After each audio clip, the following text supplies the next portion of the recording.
Welcome, everybody, to the October 16th, 2018 Board of Commissioners meetings. Please silence your cell phones, pagers, and other electronic communication devices, and agendas are located at the back of the room.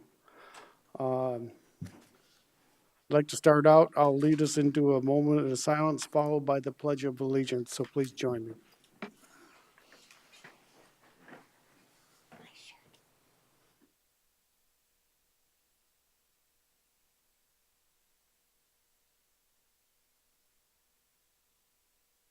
Thank you. I pledge Allegiance to the flag of the United States of America and to the republic for which it stands, one nation, under God, indivisible, with liberty and justice for all.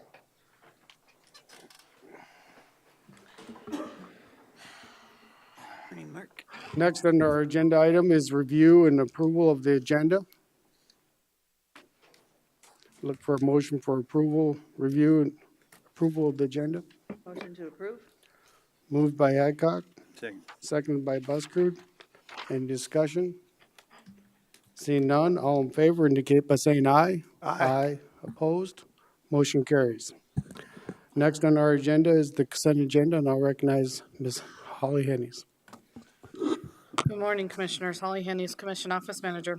For public notice, the Board of Commissioners uses the consent agenda to act on non-controversial and routine items.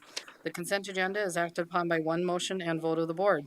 Items may be removed from the consent agenda and placed on the regular agenda at the request of a board member or a citizen. Today's consent agenda contains the following items: approval of the minutes from the regular meeting of October 2nd, 2018, approval of the fourth quarter 2018 state and local agreement with the state of South Dakota as submitted by Emergency Management. Number 7 is authorization to surplus equipment from the old backup 911 center as presented for disposal or transfer to another governmental entity as submitted by Emergency Services Communications Center. And finally, number 8 is to recognize and thank the volunteers for the month of September 2018 as submitted by Human Resources. Thank you, Holly. Is there any member from the public that would like anything from the consent agenda pulled for separate consideration? Any from the board? Number 7, please, sir. Number 7. Any other ones? Yes, number 8. Number 8. So we're going to pull items 7 and 8 from the consent agenda. I'd look for a motion for approval of items 5 and 6. Motion to approve items 5 and 6 on the consent agenda. Second. Moved by DeSanto, seconded by Buskerud for approval of items 5 and 6. Any discussion? Seeing none, all in favor indicate by saying aye. Aye. Opposed? Motion carries. That brings us to item number 7, and I'll recognize Ms. Deb Hadcock.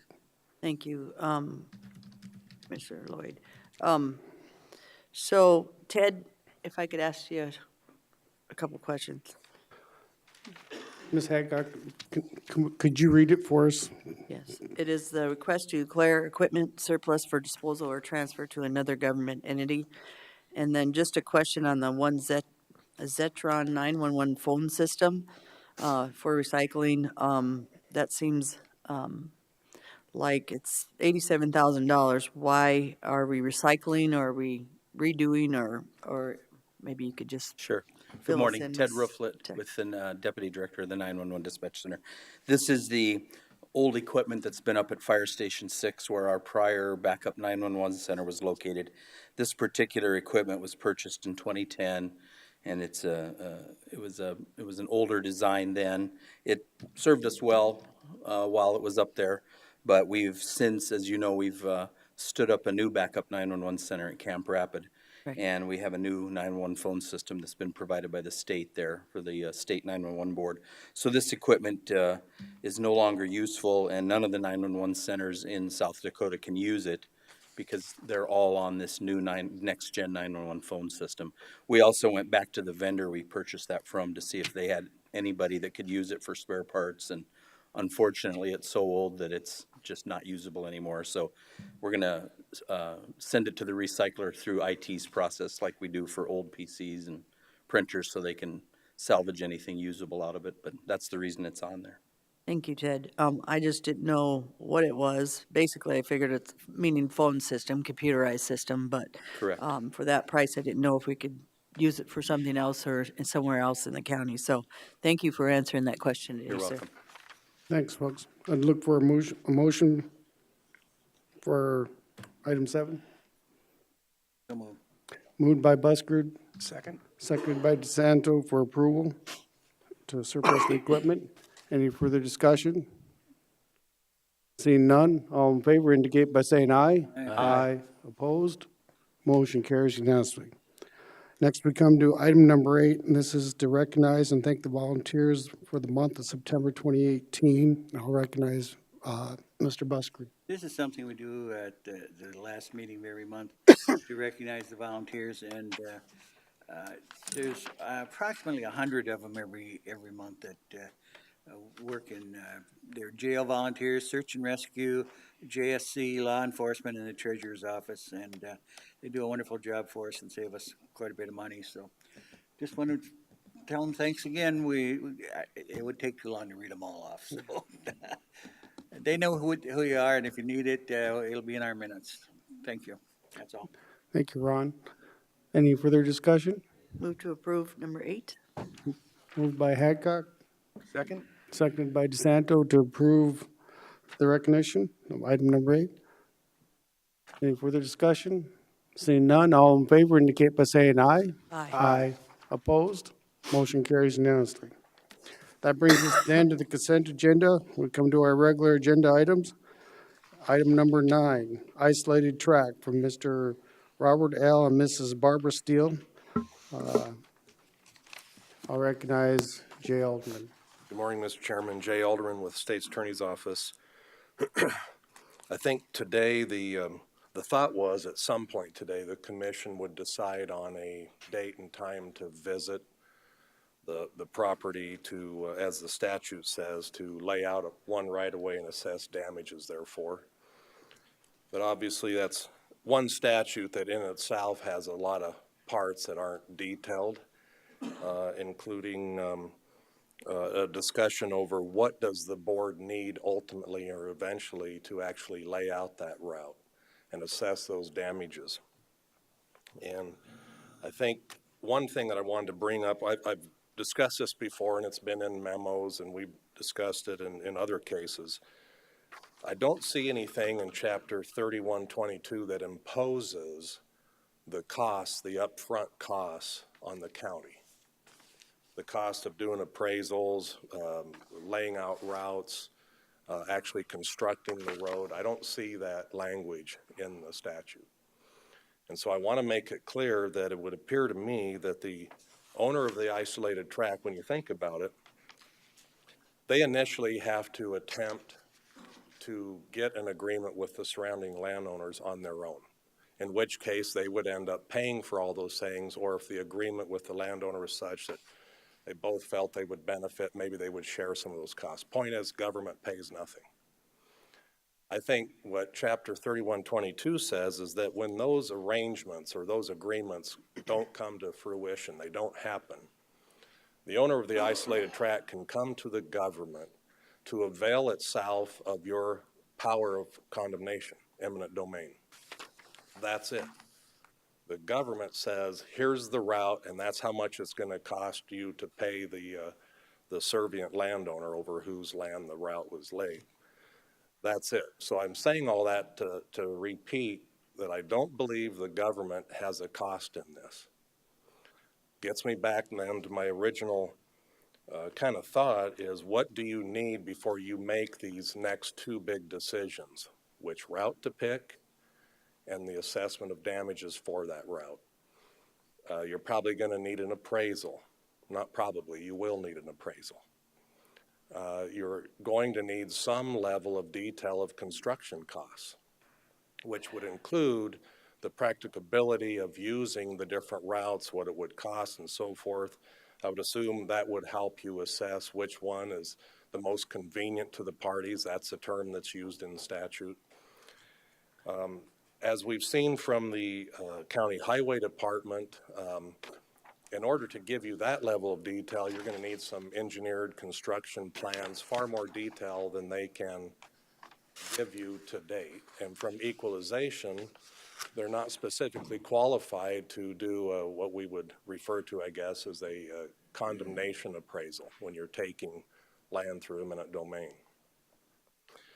So I guess part of the discussion today I would suggest would be determining how to get that information, who gets that information, and who pays for that information. And that's a discussion I think I would open up to the board and the relevant parties that are sitting behind me in the audience right now. So if you have any other questions for me just on what I've said, I'd be glad to try to clarify, but other than that, I think that discussion has to be had. Thanks, Jay. I think one of the things that was discussed is the cost of the appraisal and some of the construction. We had some preliminary, is there anybody that has some preliminary cost to what those could be for the landowners? We don't- applic- What the you have in applicant? your packet is what we have today. Okay. Yeah. And let me throw one more thing in there so I don't forget it. There's a statute in that chapter that says, once the commission lays out the route, assesses damages, then the owner of the isolated tract can pay that to the person who's deserving of it, it's over their land. If they won't accept it, you can pay it into the clerk of courts, and then you can use that route, and then they throw in a word, provided, however, that the owner of the isolated tract pays all of those expenses. In other words, here it is for you, but you don't get to use it until you pay all of those upfront costs. One additional item I'd throw out there is not only should the government not incur that cost, I think they shouldn't be looked to pay for it and then hope to get reimbursed down the road. So those costs, I think, should be borne directly and upfront by the owner of the isolated tract, in all fairness. I don't think the government should be looking for a reimbursement down the road. So just want to make that clear as well. Okay, Jay. Thank you. The commissioners have any questions for Jay before we go to the applicant? No. So what I'd like to do is invite Mr. Robert and Barbara Steele up.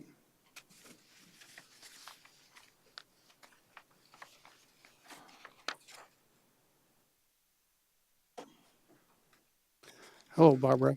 Hello. In light of what was just said by our attorney, have you read through some of the agenda items online or the packet? And what some of those costs could be incurred to do this isolated tract? Yes. And it could be, you'd have to pay for an appraisal and to get the estimate construction costs, that type of stuff. I guess I did read that. Okay. If I remember right, I seen some of the costs could be up to $7,000. That's even before road construction, if which area is decided. I just wanted to make sure you understood what Jay had said, that some of these recurring costs would be put on the applicant, which would be you. I guess we do understand that. We think it's exorbitant to require ordinance 14 to build a road for one person. Okay. Before we continue on, I just wanted to make you aware of what was presented before we move forward. And is- And you still want to move forward? Well, I don't know. I guess I would like to think about it then. Because that's $7,000 first, then a road of maybe 30,000. Then there's how much we pay for the land. Yeah. You're talking about maybe $50,000 for me to get into my one property. Those were my exact thoughts. That's why I wanted to bring you up and let you review that.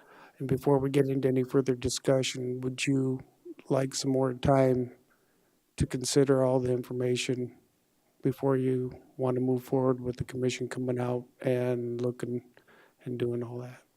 Is that something you want to do? I think that would be a good idea. Okay.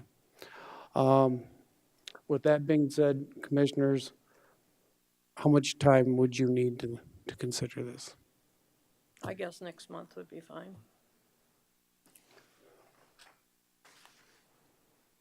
We are looking at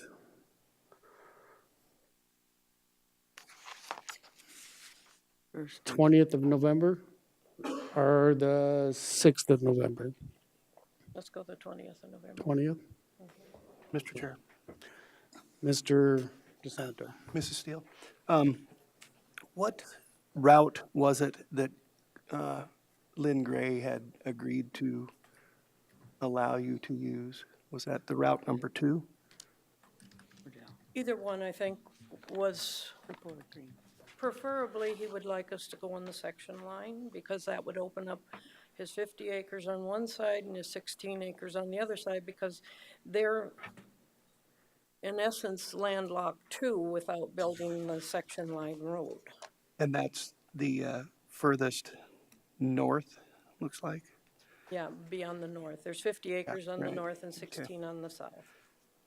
Okay, for the green. thank you. Okay, commissioners, I think that's a does good anybody idea. have any objections to continuing this to the 20? That'd be my motion, sir. November 20th, continue on this item. Motion's been made and seconded, and seconded. Well, it looks like we have somebody who wants to talk up on this. The discussion. I don't have any objection to the continuance. Just quickly, I guess I represent Frank and Kathy Comerford and their entity. The only thing I would point out is I agree with Mr. Alderman's assessment. The concern I would have if we do move forward on this is that there would need to be engineered study as to roadway if the purpose is still to cross the Comerford property. If they only do an assessment of costs on the Comerford Road, the concern I would have is one of those north routes might end up being much less expensive. And so I would encourage an assessment as to the north route as well as the Comerford property, if that's Okay. what route they go. Sir, Otherwise, we're gonna have some cost this is a issues. continuation motion. She wants time to consider whether she even wants to move forward, and I understand you want to express your client's No, concerns. that's not what I'm saying. I'm saying that I don't want her to go down a route that's gonna cost her twice as much money if she only looks at one route. Yeah. Okay. Barbara, you understand? Any difference between engineering on this route or this route? Yes. I think that's something you need to research a little bit on some of those costs, because I think he has a good point that each one's going to be a little bit different, could be more costly, and I think that's what he's trying to explain.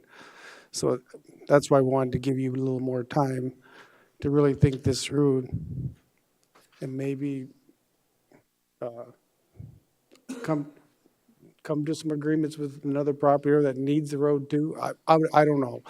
But I think you wanted some time to consider this, so, Yes. Chairman, Ms. Hadcock. no, it's a continuance, but you might want to work with the planning department too, because there is variances to ordinance 14 standards too, ma'am, that can be done in some of those areas, because we've done them before. Okay. So work with the planning department too. That's Thank you. where you're going. Thank you. Thank you, Barbara. Motion on the floor is to continue to the November 20th meeting. Any further discussion? Seeing none, all in favor indicate by saying aye. Aye. Opposed? Motion carries unanimously. Next, we come to item number 10, items from the auditor. I'll recognize Cindy Moeller. Morning, Commissioners. Cindy Moeller with the Auditor's Office. We have before you a new malt beverage license for Countryside Grill and Event Center out on High Sega Road. Would move like approval of the new malt beverage license. Move approval. Moved by Hadcock, Second? seconded by DeSanto for approval of the malt liquor. Approval of the new retail on-off sale beverage license for Countryside Grill and Event Center. Any discussion from the public? Any from the board?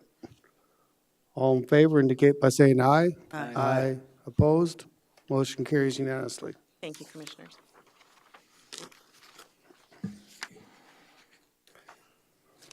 Next, we come to item number 11, items from the Treasurer's Office, and I'll recognize Good morning. Janet Saylor, Janet Saylor. Treasurer. I am coming before the Commissioners today so that you are aware of things that are happening in the Treasurer's Office that have forced us to make some changes in the handling of the public. Certain behavior will no longer be tolerated. My guess is that from the offenders, the Commissioners will be receiving phone calls and arguing that they were refused service. That is why I'm putting this on the agenda, to put you on the alert of the changes. People have gotten very rude and out of hand when it comes to doing business with the Treasurer's Office. Today, you will hear just a couple of phone conversations that are left on voicemail after people have been turned away at the window, and they were very boisterous at the window and loud because they didn't get what they wanted. The names have been removed along with the swear words as not to offend anyone. However, the words were not removed when my staff heard them. They got it full bore. It has gotten to the point where people are calling my staff names that are uncalled for and using a 4-letter word that they don't appreciate hearing. It is not only in person, but it's also on the telephone, and it is getting more and more frequent in my office. The employees are not paid to put up with this kind of language. Security is very good. If they hear someone getting unruly or loud, they're down there immediately. They walk through the office, and that seems to calm people or scare them. I don't know which it is. I wanted to inform the Commission that from this day forward, anyone that is using swear words or calling the staff names while at the counter will be asked to leave immediately and come back when they can control their temper and act professional. People who are calling on the phone are getting just as bad, and we will be telling them that unless they clean up their language, we will be ending the phone call, and they can call us back when they can speak to us in a decent tone and with the respect that the employees deserve, or we will be hanging up the telephone. I have a couple samples of call messages left from locals, but some are from locals, some are from out of state. We've only picked 2. At least the out-of-state people ones, we can remind them that it's a privilege, not a right, to license in Pennington County if they are from a different state. If they choose to use the nasty words that they are speaking to my staff, we are going to ask them to license in their own state. We have a couple videos, and I know it's been redacted. I wish I could have played it all for you in its true form, but I didn't think that would be wise. So, Joan, if you want to. Listen, Janet, my name is Joshua Bryant. My fiance has had her tags and her license plates sent back to Pier twice now. You have our correct address, our mailing address. We get all our mail sent here, including government mail. So I don't get what your problem is, but you guys need to figure it out right now, because this me off.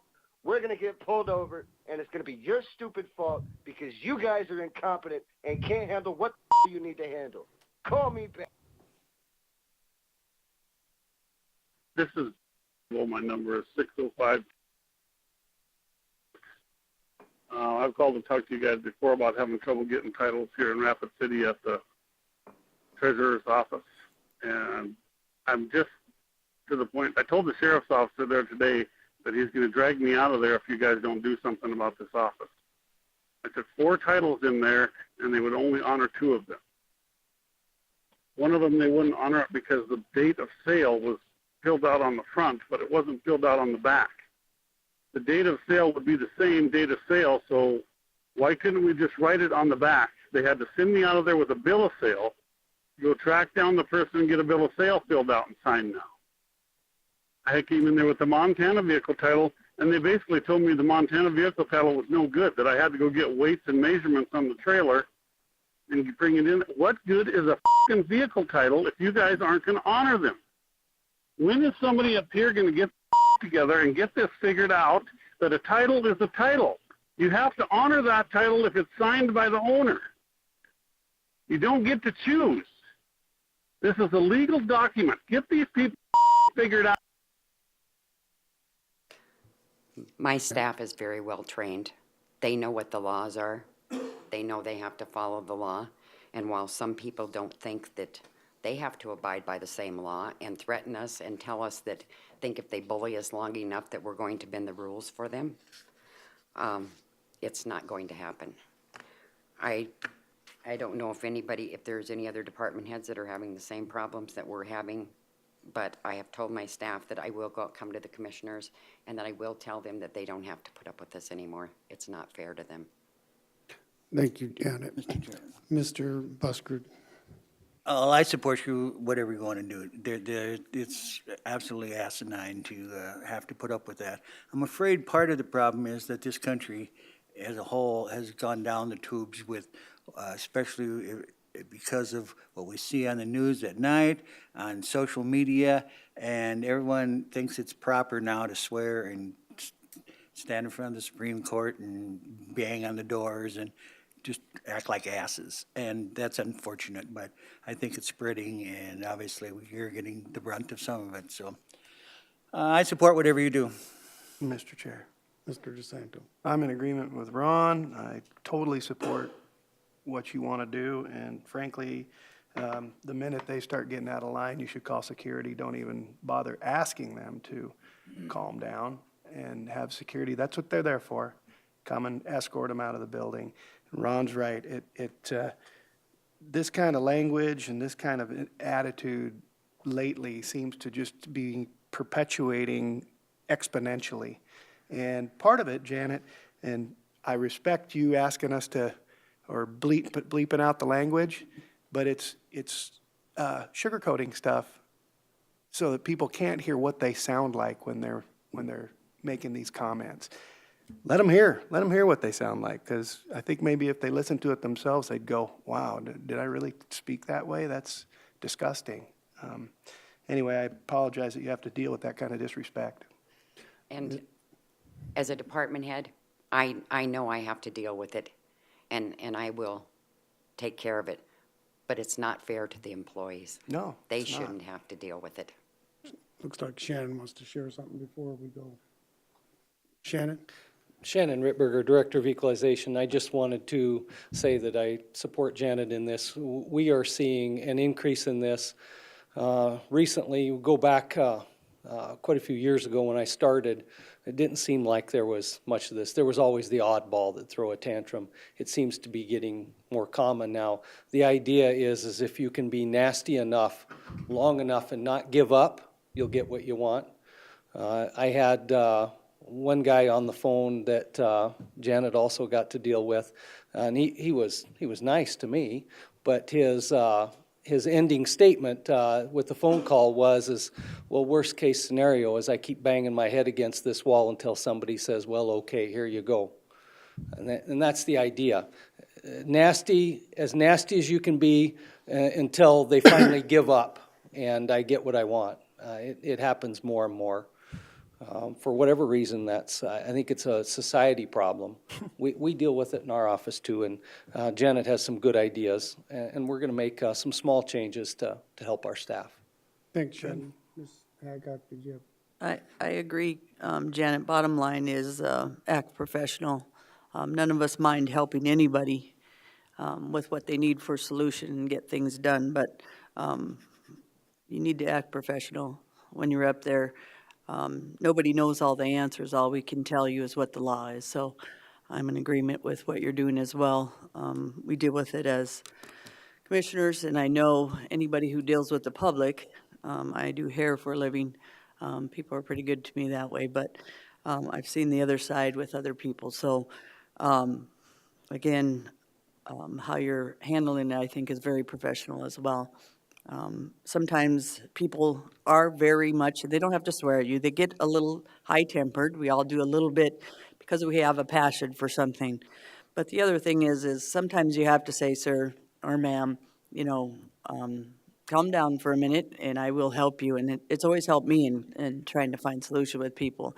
And if they want to be persistent, then I'm done. So I agree with people do have a passion in a sense, but they don't need to swear and do things like that. But they sometimes will be a little bit high-tempered because they don't know how to do things as well. So I think you're handling it well. Thank you. And my staff has been told, when you're out in the public and you're on your own time, conduct yourself out there the way that you want to be treated in here. Yes, ma'am. That's the truth. I will say, we do send our employees to training to how to deal with difficult people, so it's not like, the county doesn't do anything. And Janet, me and you have worked hard, and you've come up with some good alternatives of changing some things around. I think we've even talked about changing some hours so people don't get angry towards the end, that type of thing. But I think your people are doing a good job. And I don't know if there's just a thought process out there of maybe something to think about, maybe moving the security more one way than the other. I know the people down at the other end don't like that idea, but if most of our problems are down at this end, I think that's a solution that we kind of need to keep open in our mind. So, And we have made some changes. I Yes. worked with the sheriff and 911, and we have a direct line now that we're going to call for 911, because if the security guy is up dealing with something somewhere else, he Yeah. doesn't know that we need him at that point. But dispatch has trained their people that the phone call could be coming in, what to do with it, and I think that's going to work for us. yes. And I will say, I know, I think every commissioner on here knows firsthand, they've had some of those phone calls. And I've even sat down with Shannon. I've had several phone calls with an individual, and we'd sit down and go through that. And I've went through the same type of stuff. So I really admire the work that you guys do and your employees and how you're handling it. So I appreciate, this item has no action. It's more of an informational for the commission. Yes, in So- case you get phone calls. Yes, and so, Now, I want to add another compliment. Same thing Janet said, really, about their security guards. They do a very good job. As she said, whatever it is, when they show up, it makes the situation go away. Their personality is a large part of that. Those security guards are not aggressive or obnoxious. They just have to be there, and that's what they do, and it works. yep. I think the consensus from the commission is that they understand what you're going through and accept your presentation. Thank you. Thank you. Thanks, Janet.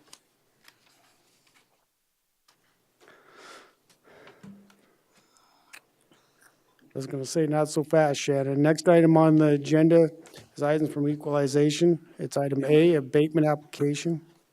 This is an abatement request from my office. We had a mobile home that moved in October of 2017. The property owner purchased a moving permit, paid the taxes in advance, because when a mobile home moves, you have to pay taxes in advance. Even though the tax bill hasn't been printed yet, they're estimated, you pay them in advance. The mobile home moved, and then later on, the tax bill was printed and mailed by mistake.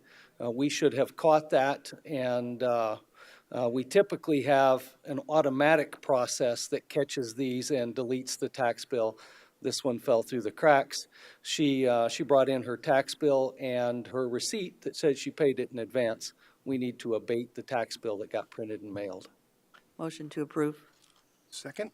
Moved by Hadcock, seconded by DeSanto for approval. Any further discussion from public commission? Seeing none, all in favor indicate by saying aye. Aye. Opposed?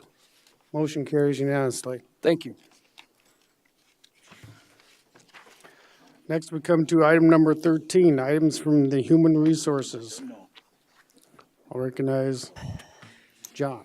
Good morning, Commissioners. John Morrow, HR Director for the county. I wanted to go through a couple things with you. First of all, an update on our search for a new highway superintendent. The memo that I presented gives you a summary and overview of the process that we've gone through so far with the interviews that were conducted with a panel of local stakeholders, including the local highway department. The state highway department was involved in helping us go through the interviews initially. Based upon those interviews, we'd like to bring in the 3 top candidates for additional screening, if you will. And then I've outlaid the three different pieces we proposed to be involved in that additional screening. These would take place on the 31st of this month, would be in the afternoon, beginning right around noon for the first candidate, and then proceed through the afternoon with it wrapping up around 5 o'clock with the commissioners and myself having a discussion as to the top candidate. First would be an inbox exercise, and then really those are designed to help evaluate decision-making skills, critical thinking skills, planning, resource management, those types of things. Second would be an interview or an in-person visit, if you will, to the highway department to visit with some of the personnel, get to know the department, and then really a visual and a connection with the candidates and the highway team again. And then the third piece would be actually the interview with you, the commission members, which would involve them presenting their planning based upon the inbox exercise, and then whatever other relevant questions you would like to ask at that point. One of the candidates actually resides in Arizona. So what I'm seeking here today is first the discussion of the process I'm proposing, but second would be approval of up to $500 in travel expenses for that candidate. If we're able to use Allegiant Airlines, which travels Mondays and Wednesdays, we would bring the candidate in Monday evening. They'd have 2 evenings in a motel so that they could participate in the interviews on Wednesday. They would then depart Wednesday evening on a flight returning to Arizona. All told, though, there's expenses of roughly $460 to $480, and I'm estimating the airline fees, but it would include flights, which would be right around $200, maybe slightly more with the fees and things that they charge. About $120 from the motel, roughly $100 for a rental car, and then right around $50 to $60 for meal expenses for that candidate we'd bring in. So what I'm seeking here today is approval of the process and then actually a motion to approve up to $500 in travel expenses for that candidate from Arizona. Thank you, John. I think the first thing we need to deal with is the process. Yes, sir. I have no problem with that, but I think we need to have some discussion with the commission. As you said, you want to meet with the whole commission, and that's like herding cats. So I know. Normally how this works, normally what's been done in the past, the commission decides either 1 or 2 or however many want to be there. I don't think there's a problem with an additional commission, but I would probably, from the commission, I would prefer that we at least designate 1 commissioner to be there at that date, and they make that time. Any additional could show up, but we'd need to have advertised. He's saying for the whole commission to review it. It'd have to be advertised as an open session. So that we'd have to have 2, just a minimum, just 2, right, Holly? Well, I think what John is asking the board is to approve the 31st for all 5 commissioners to interview the highway superintendents. And when you do that, I will schedule a special meeting and set it as an executive session where all 5 of you can be present. So it will be noticed properly. Okay. So that was my goal, sir. Okay, let me pass that on to the commission and see what they got to say. Mr. Chair, Mr. DeSanto, what dates were we considering? 31st. The 31st. Okay, I will not be here, but as I told Holly the other day, I could appear by We can get phone you in via, without any problem at all. I think that's a good idea. At this point in time, we've struggled. We need to get a highway superintendent hired, so I think we need to go that. I think that's agreeable to me. Okay. Any other commissioners? Yeah, well, go ahead, Director. Go ahead, George. Mr. Chair, all of our positions are important, but this is probably is right close to the top. And I've disagreed with our policy of having 1 or 2 commissioners and other staff members make our decisions. So I'm totally in agreement with the HR guy that all 5 of us should be in the interview process. Thank you. Okay. Mr. Buskard? Yeah, I don't have a problem with that. I was part of the selection committee to get these 3, and so, you know, I thought we did a good job of interviewing that time, but, you know, I don't have a problem with meeting again and doing it again. It's fine. Sounds like the commission would like to have that special meeting and do that type of interview. Thank you, sir. So Thanks for the input. I'd look for a motion for that, For the process or the next step too? the process. That'd be my motion. Second? Moved by Adcock, seconded by DeSanto to approve the selection process. Any further discussion? Seeing none, all in favor indicate by saying aye. Aye. Aye. Opposed? Motion carries unanimously. Okay, now to the second part of it. Yes, sir. The second part would be approval of up to $500 in travel expenses to bring the candidate in from Arizona for that process. Okay, is there any discussion from the board? Mr. Chair. Go ahead. Yes, Chairman. So, John, did we pay for you to come in when you interviewed with us? No, ma'am. So tell me what's different. The difference here is that this is much further distance than what I had to travel. I think I would be considered a local in my mind. It's a 5-hour drive from where I reside. That's not the same in this case. That's why I'm proposing this. I think in order to find the best candidate for this, we have to be willing to make an investment. And I look at this as an investment in a potential best fit. As well as 2 locals. So we have 2 that are local candidates, one that has a Rapid City address, one that has a lead address, but the third one is from Arizona. So that's why I'm proposing this. In light of the unemployment rates and really the market for this type of a leader, I think it'd be money well spent for us to bring this person in. So, sir, there's Skype and other things that people can do.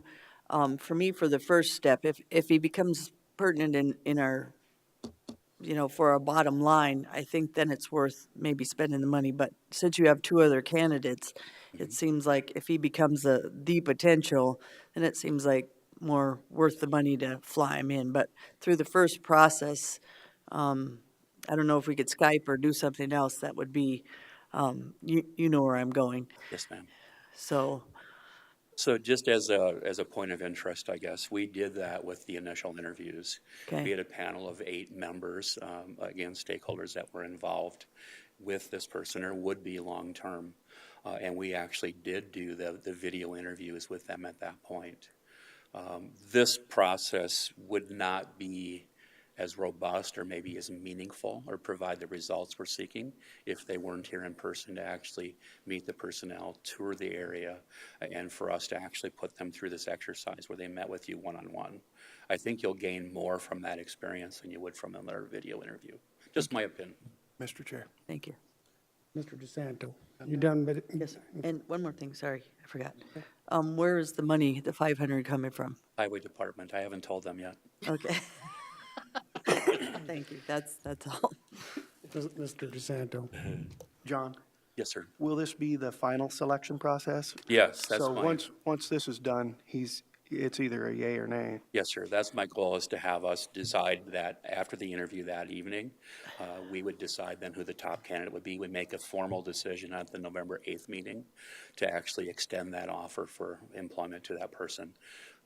That's my goal as far as the timeline. So to address Deb's concern, it won't be necessary if we choose this gentleman to be flying him back up here again anyway. Correct. Yeah, this would be the one-time expense for us. The only other area that I would say we could probably save a little bit of money is, rather than giving him a rental car, we could have him call Lyft or a taxi. Oh, sure. I think that would actually be less than $100. I don't know how many times he's gonna have to travel back and forth, but it sounds like only once. You bet.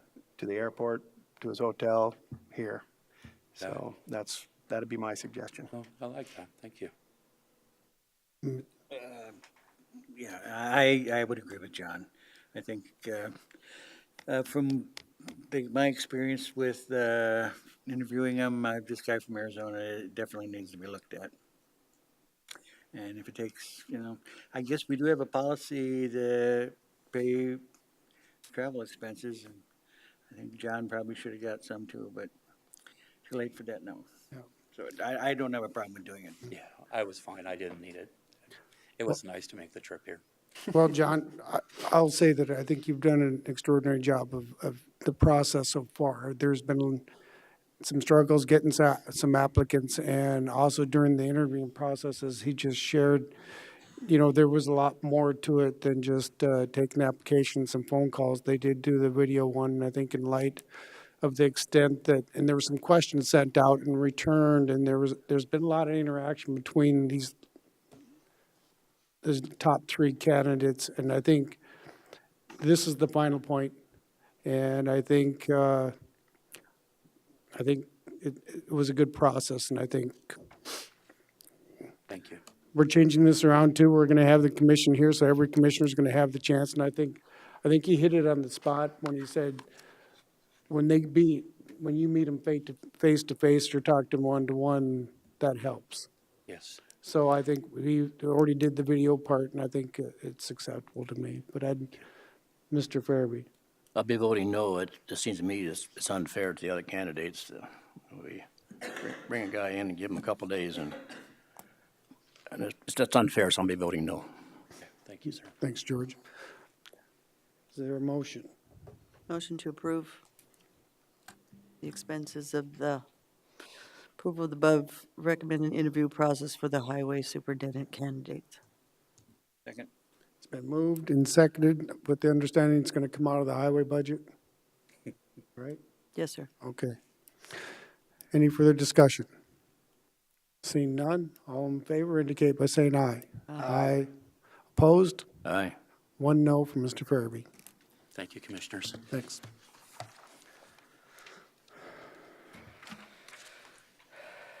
Item number 14, update on county video recording policy. All right, commissioners. Recently I was contacted by Fall River County, who has on their ballot for next month to start recording their commission meeting videos. And they've been contacting me, asking for help on how to do that. And in doing so, I realized our policy isn't up to date with what we actually do. So in front of you is an updated video recording policy. Black text is what is current. Red is what I would like to add. And I'm here to answer any questions that you may have regarding that. Thank you, Holly. Is there any questions from the commission that reviewed it? I can say I reviewed it, and I think it's acceptable. Chairman, Ms. Sadcock. thank you for all you do for us, Miss Holly and Miss Joan, running the video and also making some of these resolutions. And it makes a huge difference that we do have it written down, so I appreciate all your work on this, and I do approve of it as well. Thank you, Miss Holly. Mr. Chairman, Mr. Busker. on that, I'm sure it was just a omission, but that first sentence in the red, meeting videos will be processed and uploaded within 24. I assume that means 24 hours. Oh, Yeah, I saw yes. that. I saw that, sorry. Otherwise, I'm in agreement. Okay. I think the only other change that I see, and I'd make note for the public, is that if they come up and request a DVD, you're asking for advance notice, and it costs $10 if they want it. Yes. I think that's appropriate to let people know. Yeah. So I'm glad you added that in there. And part of what spurred this too is, speaking with IT, DVDs aren't necessarily the way to go anymore because Yeah. computers don't come with a DVD player anymore. So we're moving to electronic storage and away from the hard DVDs that we have stored in the office. But if anybody comes and requests one, we'll absolutely make it for them. But they're out on the internet for the world to see, so I don't have requests anymore unless it's an attorney or very far and few between anymore. Okay. Thank you, Holly. I'd look for a motion. Motion to Oh, Mr. Farabee has a comment. I'd like to see that second paragraph deleted from the policy. I don't think it's necessary, and I don't think it's entirely accurate. But anyway, I'd like to see it deleted. Which one? Yeah. Second paragraph. The one that starts, these recordings are provided as a public service? Yes. Motion to approve as written.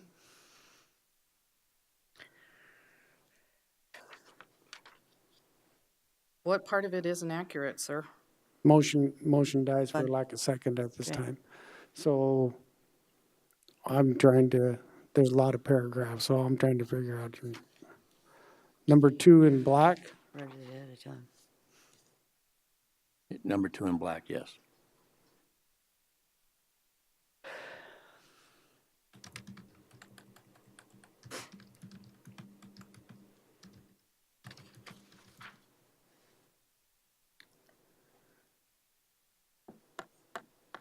Mr. Chair. Mr. DeSanto.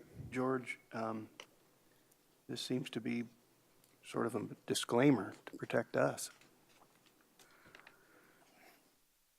Is that a question to Mr. Farabee? yeah. Do you want to answer that, George? Obviously, like everything else controversial, the final decider is the judicial system. And having that in there, at some point in time, somebody's going to question the validity, the accuracy, the legality of those words. So why don't we just delete it? Obviously, everybody knows. You go on YouTube to watch this. It's a public service. Okay, thank you, George. Any further comment from the commission? Is there another motion? Is there a motion now? We had clarification. I'll make the motion to, no, I can't, I just spoke. Be my motion to approve as written. Second. It's been moved and seconded to approve as written. Any further discussion from public? I have a substitute motion. Wait, is there any comment from the public? I have a substitute motion. That's to Yes. accept the policy as written with the second paragraph deleted in its entirety. Going once, twice. Motion fails. We're back to the original motion. Motion on the floor is to approve as written. All in favor indicate by saying aye. Aye. Aye. Opposed? Aye. Motion carries with 1 no from Mr. Farabee. Thank you, Commissioners. Bali. Next, we come to items from chair and commission members. We have no items. So then we come to committee reports. And I'll start from left to right. Thank you, Chairman. October 27th is a volunteer fire department. They have a recognition of the volunteers. They also have the recognition of the fallen heroes in the volunteer fire department. If you've never been, it's pretty amazing. You have to, if any of the commission or the public like to go, you can contact our fire administrator October 27th at the Elks Club this year. We have a great group of people that have been working hard, and as you see from the newspaper and the things that have been happening in our community, they need our recognition as well. So thank you. If any of the board members can come, or the public, they do an amazing job. So thank you all that volunteer for us. Thank you, Deb. Mark? Nothing for me. The only thing I really don't have anything that to report, just that I did attend the compensation committee meeting, the department head, the economic development meeting this week, and some other meetings, and there's really nothing to report back. Tomorrow I have a meeting with the forest board again as an alternate, so I'll probably be able to give you a report. Last month at the forest board meeting, we gave our goodbye plaques to Miss Nancy Troutman and a few other of the old board members, and so we really appreciated their hard work for being on that board. But otherwise, as far as anything to give a report on, I don't really have anything. I have nothing, sir. Nothing. Okay. So moving on with reports, we go to item number 17, approval of the vouchers. So moved. It's been moved Second. and seconded to approve the vouchers, $2,065,045.84. Any discussion? Hearing none. All in favor indicate by saying aye. Aye. Opposed? Aye. Motion carries with 1 no from Mr. Farabee. Take a 5-minute Looks break, like sir. we have some time. Do we want to move up the executive session to right now? Better. It's up to the board. I would. That'd be my motion. Okay. We have a motion to, looks like we have a consensus to move up the executive session, item number 20 to right now. All in favor indicate by saying aye. Aye. Aye. Opposed? Motion carries. Next, I would look for a motion to go into executive session for contractual and pending litigation per South Dakota Law 1-25-2-3. So moved. Second. Moved and seconded. All in favor, say aye. Aye. Aye. Opposed? Motion carries.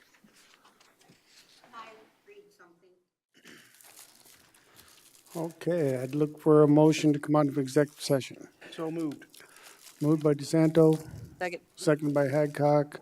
All in favor indicate by saying aye. Aye. Aye. Opposed? Motion carries unanimously. Make a motion to go into Board of Adjustment? Nope, I thought, Jay,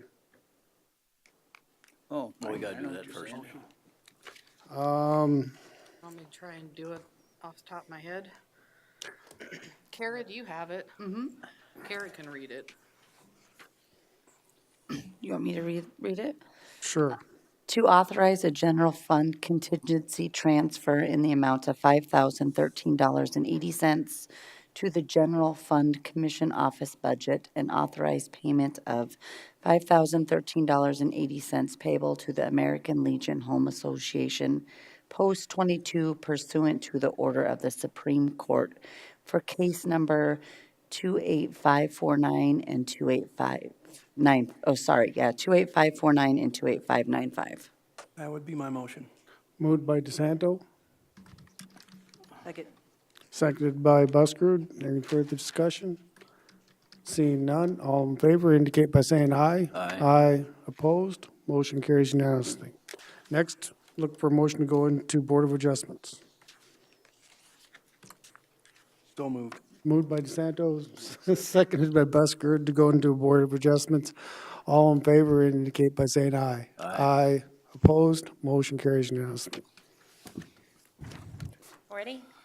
Morning, Cassie Bolstead, Assistant Planning Director. The only item that we have on Board of Adjustment today is a variance request, 1813. This is a request to reduce the minimum required section line setback from 58 feet to 33 feet. The applicant is Renee Voss. As this property exists today, this is within a planned unit development off of Heald Trail. It's located within the Wheel Inn Road District. Currently, it is vacant. There is a portion of floodplain on this property. The applicants here are proposing to construct a residence on this property on the west side of Heald Trail. You can see it identified there is a rough location. They're still in the very infant stages of planning this, but due to the floodplain and that section line that runs right through their property, they are requesting to allow them to be right up to the section line right of way. They will remain out of the 33 feet of section line right of way. But by our ordinance, you are supposed to be the 33 feet of the right-of-way and then an additional 25-foot setback. They're requesting to waive that additional 25-foot setback. So rather than being 58 feet from the section line, they would like to be 33 feet from the section line. Like I said, they're in the very infant stages of this, so I do not have any plans or anything like that for exactly where they propose this house to be. So going through the criteria for the variance request, the first criteria is that specific circumstances or conditions such as exceptional narrowness, topography, or siting exist. There is that section line that runs north-south through the center of one of the buildable areas on the subject property, and there is also a small portion of special flood hazard area, which is a 100-year floodplain, which you can see indicated in the blue hash on that picture. The second criteria is that the variance does not grant a use which is otherwise excluded from that particular district, which this setback variance would not do that. The third criteria is that due to specific circumstance or existing conditions, strict application of the zoning ordinance would be an unwarranted hardship. Strict application would require them to meet that 58-foot section line setback. And the last criteria is that granting of the variance is not contrary to the public interest and is in harmony with the general purposes and intent of the zoning ordinance. This would allow for a reduced section line setback in a plan unit development. And at the time of this staff report writing, we have not received any complaints or comments from the public. So if the Board of Adjustment chooses to approve variance 1813, staff recommends 3 conditions be included. Thank you, Cassie. Is the applicant available? Did he want to comment? Right back there. Well, you have to do it up here. You can't do it from the audience.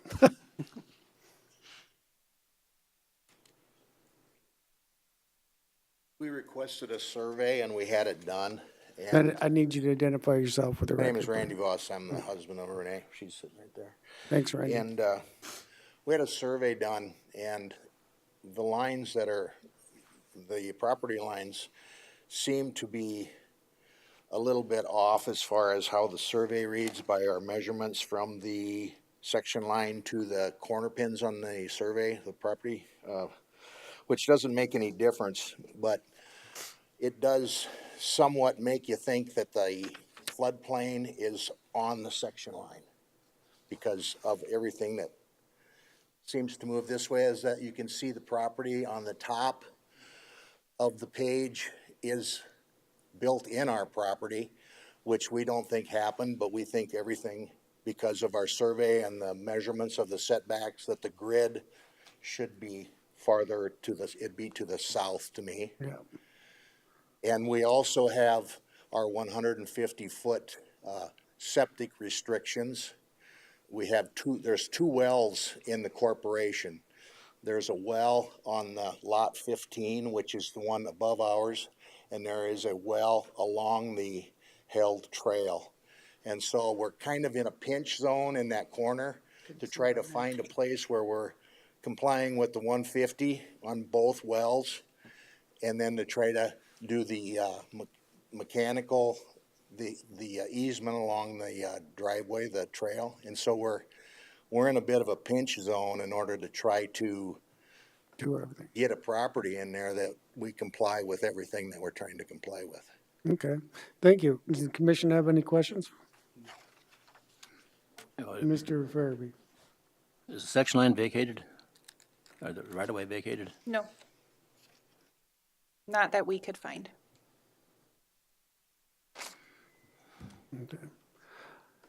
So, Chairman, There is, okay, Ms. Hadcock. so there's a 66-foot for the road, which is the section line. And then, so each side has 33 feet. And then there are another 33 and 25 off of that? Or is it 33, that half plus the 25? Right, yep, that 33 feet, the one half of the section line right away, and then the extra 25. So they're requesting to waive the extra 25. So, and then most of the setbacks for most people are 25 feet off a road, aren't they? 25 feet off a property line generally. Yes, okay, because the property line goes across the road, that's why there's an issue. So there's, For the setback from here, not from the road. I thought they were looking for the 25 feet from, From that section line that runs right through the middle. Right so through the the- section line is here. Yeah. So the 25 feet they're talking.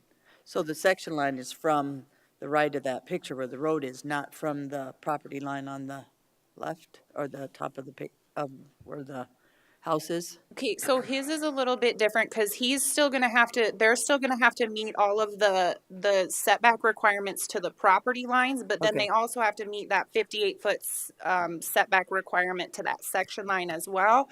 So that is that's kind of what makes it a little bit tighter for them, and that's why they're wanting to be a little closer to that section So the line. property line is good. Yes. And they have to, why they're saying that is because of the flood hazard. They have to be a certain part.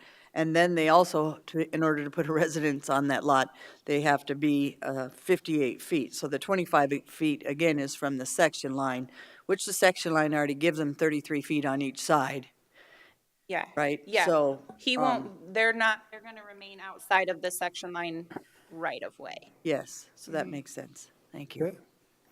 I'd look for a motion from the board I'll move approval. with the conditions. Yes, sir. Okay, it's been moved. I'll second. Is there any further discussion? Been moved and seconded. All in favor indicate by saying aye. Aye. Aye. Opposed? Motion carries unanimously. Thank you. Motion to come out of the Board of Adjustment. Second. It's been moved and seconded to come out of Board of Adjustments. So all in favor indicate by saying aye. Aye. Aye. Opposed? Motion carries. We're out of Board of Adjustments on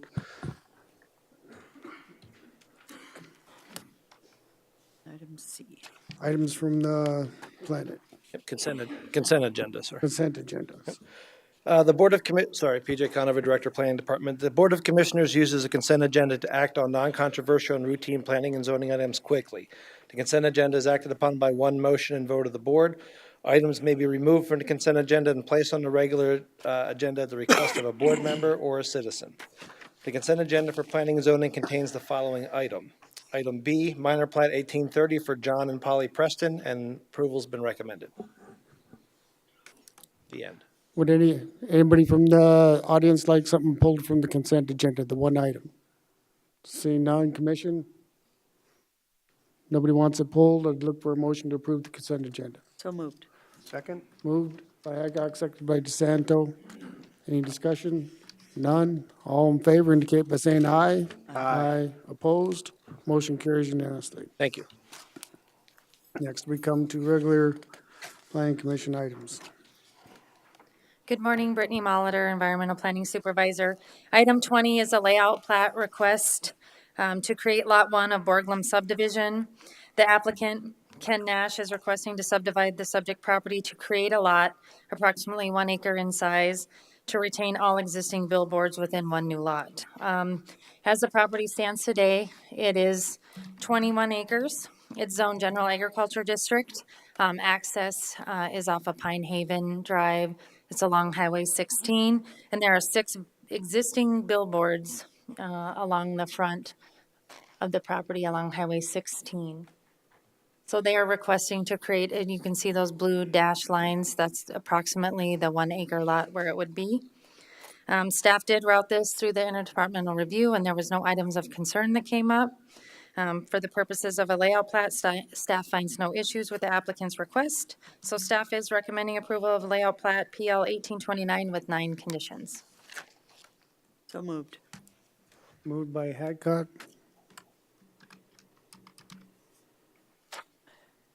I'll second for discussion. Any discussion? Seeing none. Any discussion from the public? Seeing none. All in favor indicate by saying aye. Aye. Opposed? Motion carries unanimously. Next, we come to item B.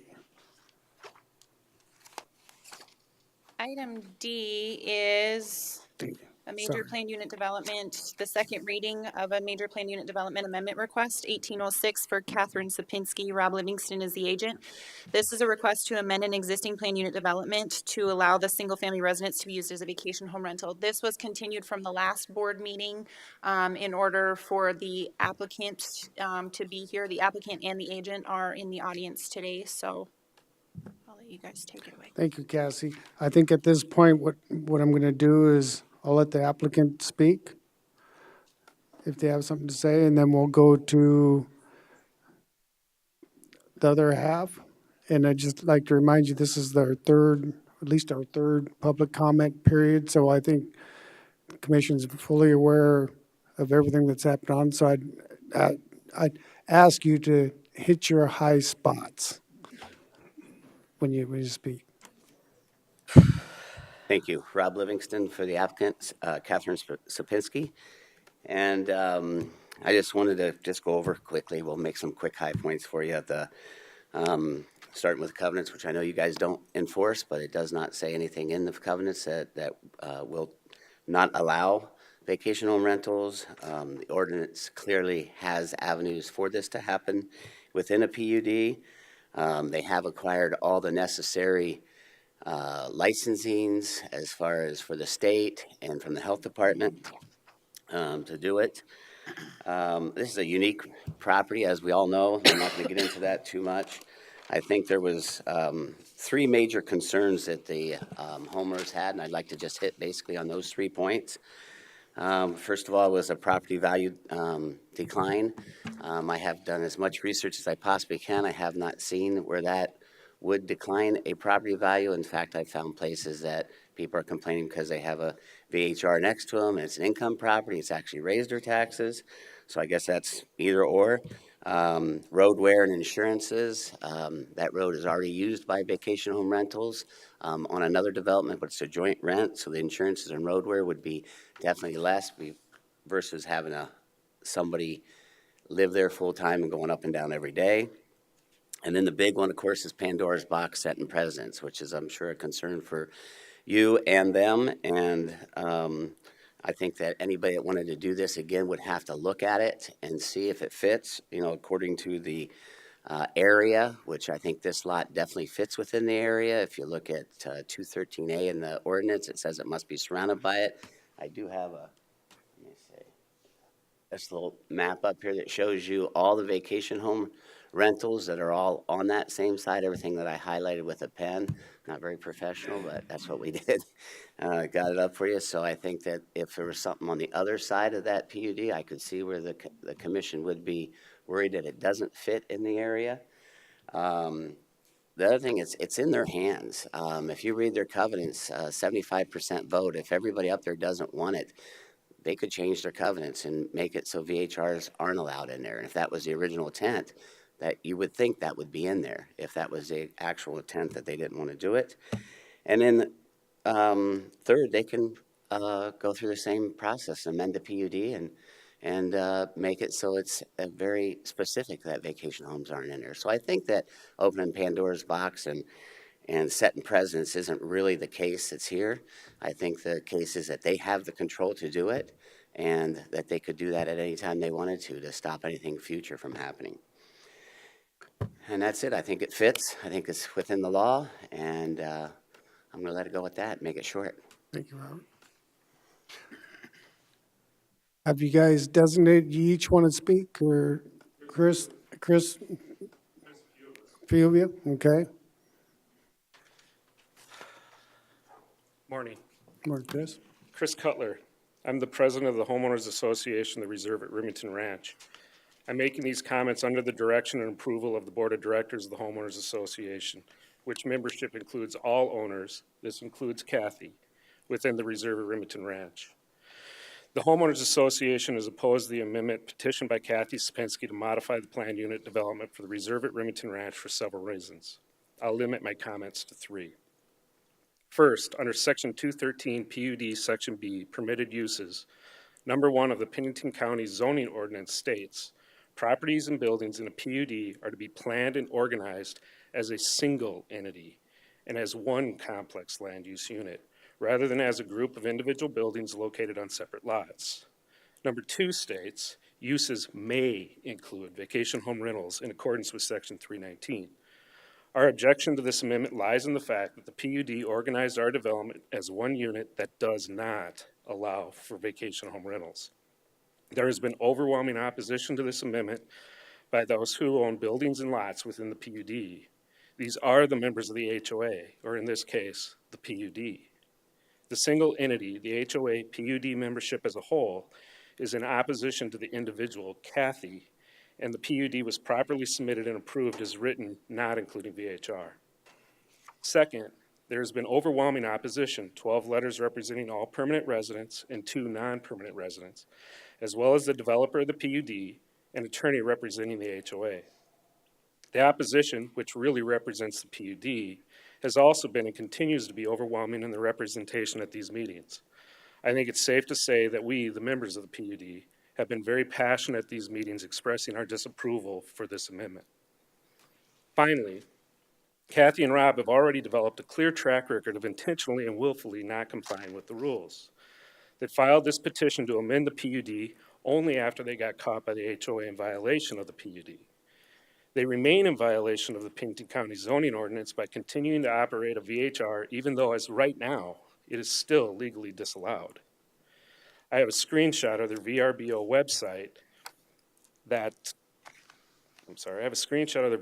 website which clearly shows the site is up and running, open to take reservations. I also have a screenshot of the VRBO site advertising the home as Sleeps 12. This is in violation of Section 319F1 of the Pennington County zoning ordinance regarding VHR performance standards, which states the maximum occupancy allowed in a VHR shall be no greater than 2 persons per bedroom, plus 4 additional persons. They advertise the home as 3 bedrooms, which equates to 6 people plus 4 is a total of 10. They are currently also in violation of their DNR permit, as well as this amendment if passed. Their DNR permit is for 6 people, and condition number 2 of 15 conditions attached to this amendment allows 6 people during the day, 6 people overnight and up to 12 people during the day. These violations, if the amendment is approved, will be very hard for Kathy and Rob to rectify. Reservations currently on the books have been made by the consumer under the intentional and willful misrepresentation of Kathy and Rob that the home legally sleeps 12, and to which we, the HOA, have no confidence they will even make a good faith effort to fix, nor will there be a reasonable way to ensure compliance. Who's going to count on a nightly basis how many people are in that house? Their actions to date clearly displays a track record of noncompliance, as well as a willingness to intentionally disregard legal standards and only comply after being caught and compliance is forced.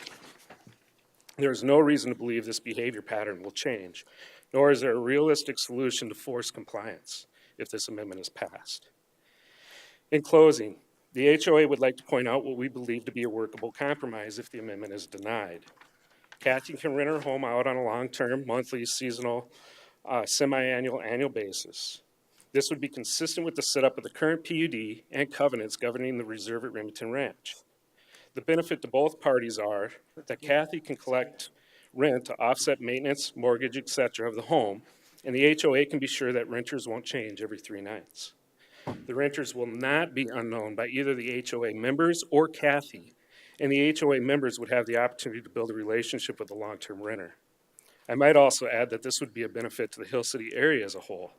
Housing is very limited in the Hill City area, making it very hard for new families to relocate to Hill City. I have no doubt that high-quality renters would be readily available. Thank you for your time. Thanks, Chris. Before we go to somebody else, I think I'd like to give you a chance to respond to some comments about the website. I think those are very pertinent that I think we need to answer. Is it up and running at this point in time, and is it advertising 12 people? I just want some clarification. I don't want this to get lost as we move Rob forward. Livingston, no, it's not. It's been corrected. It was, yes, when it was originally put up, because those were not put in place at that time. We did change it, and we have blocked out every site right now. We aren't even taking runs. Is it up? Yes. Can you make a reservation right now? No. Okay. You can't make a reservation. We blocked it. Once this started, we blocked everything out, but we had to leave it open to honor the ones that were there. Otherwise, Kathy cannot collect her money. Okay. It is not up. It is not running. It states 6 right now. Okay, just wanted clarification. Yeah, Chris, I think I understand his explanation. The site's up and running, but when you go to try and book it, you can't because they're blocked out. It shows open, and it states 12. Okay, I was just giving okay, I was just getting some explanation. We'll go to, who's next to speak? Bring up the website. You can bring it up. Short. Please identify yourself further. I'm Mike Vidal. My wife and I purchased our lot at the reserve at Remington Ranch from the developer Dan Crow 22 years ago. We were aware of the county-approved planned unit development and the covenants on the area. We believed that we would be living in a planned development of single-family homes, protected by these 2 legal documents. We assumed this protection was a right that came with the land. The commission has expressed its concern for the property rights of the owner. You seem to show concern for the rights of one homeowner, forgetting about the rights of the 25 others in the group, 13 of which now live at Remington Ranch. Please don't forget about us, the owners that actually live here. Your vote to amend our PUD to allow vacation home rentals will change forever the right of living in a single-family homed unit development. Your vote for approval of this amendment does not seem right or fair to the homeowners living at the reserve at Remington Ranch for a long time before Kathy Sabinski began operating her vacation home rental. Please vote to deny the amendment to our longstanding planned unit development. Thank you for the opportunity to count on this very complicated issue. Thanks, Mike. All these properties that are right behind the vacation home. Gate's not gonna make a difference. Good morning, sir. Good morning. My name is Daniel Crow, and I'm the original developer of the reserve at Remington Ranch. I'm the filer of the plat, of the covenants, and of the PUD.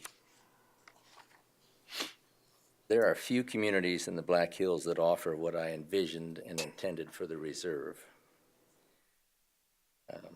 The community is indeed a coveted private environment in which to build a high-quality home and to live peacefully without fear of loss of value or desirability due to the introduction of commercialization. If you make this change, I view it as an irreversible condition no one envisioned for the reserve.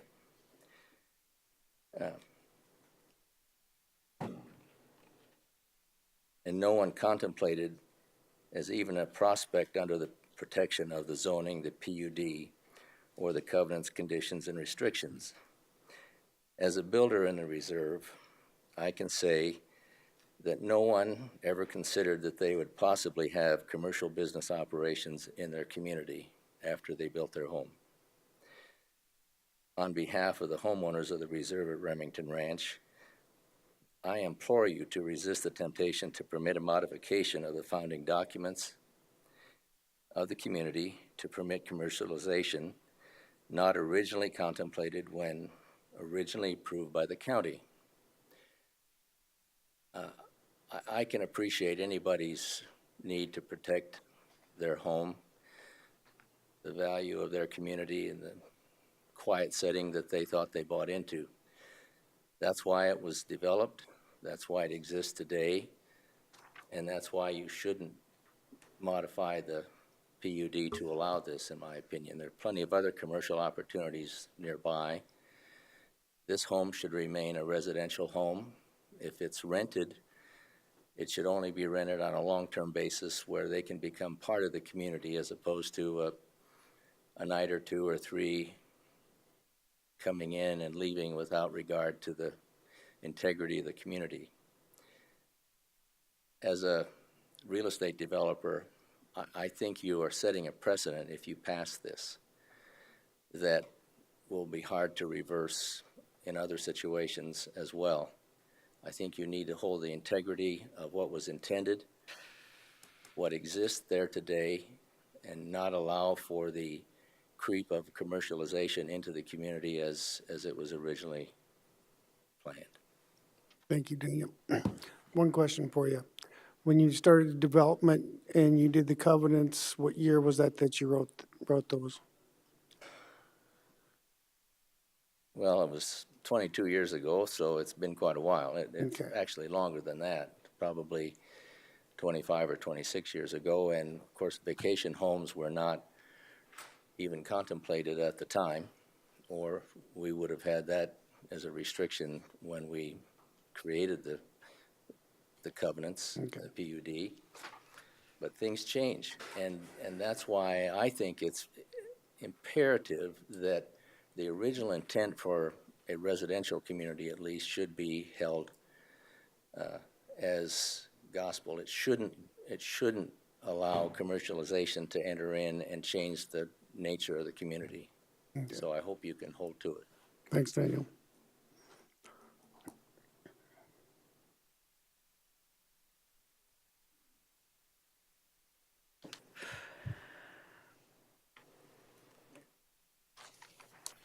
Thank you, Commissioners, again for your time. Eric Lind, resident of the Reserve at Remington Ranch. I would just like to point out a couple of things which we've touched on over the course of 4 different meetings now between Planning and Zoning and County Commission. I'm sorry that you guys have to be the mediator in all of this. To point out what the zoning ordinance says, once again, is the PUD is to be planned and organized as a single entity and one complex land use rather than a group of individual buildings located on separate lots. And I think this is important because what you're doing may be just for the one unit. However, in 10 years, when there's a different commission and they look at this and say, we modified the PUD for this one lot, what's the difference? We'll just do it for all the lots. And I think that's where the concern you see is coming from, at least partially. Also, we're not anti-development or anti-progress. We're surrounded by commercial land. I'm on the board of directors for the Hill City Chamber of Commerce. We want nothing more than to grow our area. However, development belongs where development is intended to be, and changing the intention of our development is a very different story. We are against the commission changing the intent of our PUD. We have the rules and laws for a reason, and I believe that they're meant to protect us and the use of our land. Also, one final thing, I believe that the DENR permit has to be issued prior to a vacation rental being opened, right? So that the 6 people per night staying there has been in place since the beginning of this thing. So whether or not the booking is open right now doesn't really matter, because they're advertising it against the will of the DENR. Thank you. Thank you, Eric.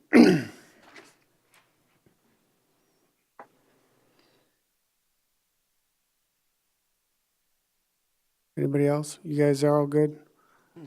Appreciate your time coming here. As Eric just said 4 times, and it's been consistent.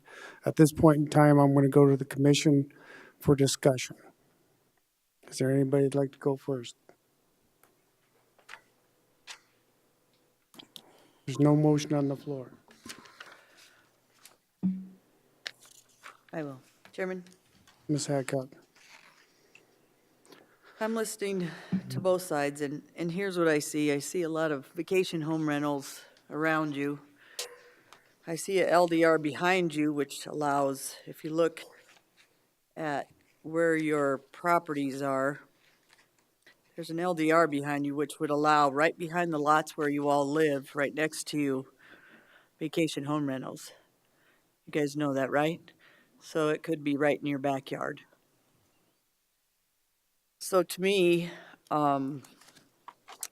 your man that had stood up, and I forgot your name, sir, I apologize, the original person, Chris, that, no, the man that did the PUD, you said one thing to me, things change. And once I knew things change, the PUD, or the vacation homes weren't prevalent, and they weren't prevalent, I think, all the way around there. And the minute I saw, I guess if I was a person living in that area, that they started putting any vacation home rentals even around me, I'd have changed my covenants. And I would have made that change right away. Because PUDs are for changes and for things that happen with changing times. And 22 years ago, you made your point that that wasn't what it was intended for. But I've also been a city council person, and I've seen the same people that came in that weren't intending to do the same thing, that they came in and told somebody else they couldn't do.